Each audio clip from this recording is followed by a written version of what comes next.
Right now, for the first time in 221 years, two cicada broods are emerging at the same time in the US. But some of these cicadas will be sex-crazed zombies. Massospora is a parasitic fungus that infects periodical cicadas.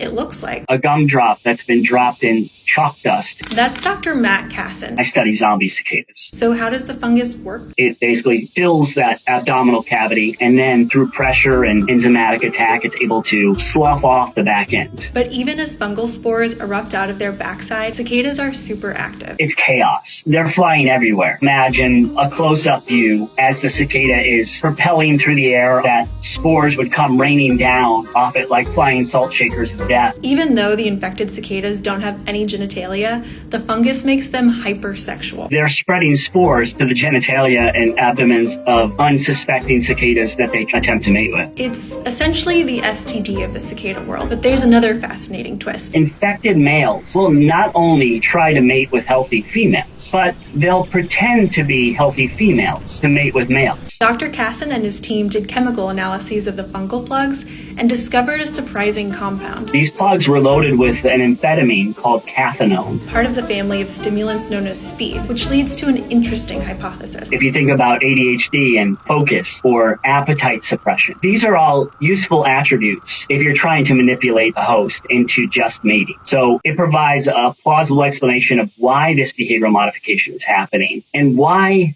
even though a third of the body of these cicadas has been replaced by a fungus, they continue to persist in a state of prolonged wakefulness. All infected cicadas eventually succumb to their fungal parasites. Their abdomens burst, fleeing spores into the soil and infecting the next generation of cicadas. So how likely is it that you can spot the Massospora zombie cicadas? The incidence of infection is pretty low across the entire landscape. It might be below 5%. But in some areas, you can have 20-30% infection rates. You can help scientists like Dr. Casson by taking pictures of infected cicadas and posting photos of their chalky white butts on citizen science apps. Happy cicada hunting!